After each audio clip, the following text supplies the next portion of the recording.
বলছে যে তৃতীয় দিনে কি কি কর্মসূচি ছিল আপনাদের?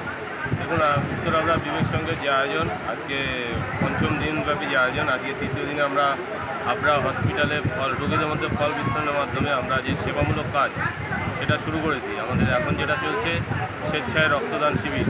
আমাদের লক্ষ্যমাত্রা 100 জন রক্তদাতা হয়তো এখানে রক্ত দেবেন, আমরা সেই আয়োজনই করেছি। আর ইতিমধ্যে 40 জন রক্তদাতা যারা নিজেদের নাম লিখিয়েছেন, এই আমাদের যে বৈকালিক রক্তদান শিবির সেটা সবেমাত্র শুরু হয়েছে, 1 ঘন্টা হয়েছে। এর মধ্যে দেখা যাচ্ছে আমরা 40 জন রক্তদাতাকে নাম নথিভুক্ত করাতে পেরেছি। আমরা আশা রাখছি এই লক্ষ্যমাত্রা আমরা 100 জন ছুঁয়ে যাব।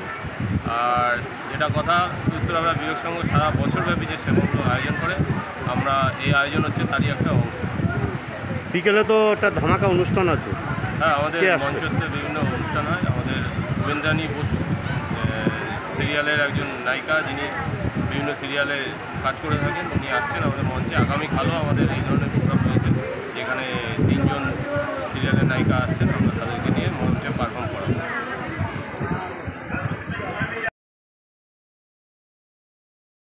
যথেষ্ট পরিমাণে জল পান করে রক্ত দেওয়ার আগে আপনাদের কাছে অনুরোধ, জল পান না করে। লোকনাথ বাবা হাবড়া হাসপাতালে রোগীদের মধ্যে ফল বিতরণ কর্মসূচি নিয়ে এগিয়ে চলেছি। উত্তরহাবড়া বিবেক সংঘের সদস্য এবং প্রসাদ বিতরণের মধ্য দিয়ে গতকাল দিনটি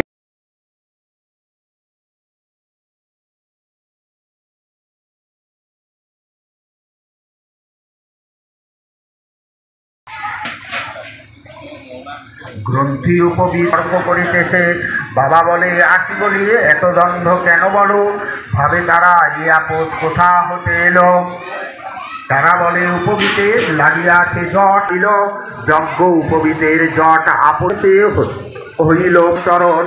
জমিদার বারদীর নাগ মহাশয় বিনয় করিয়া তারে দেন পরিচয়।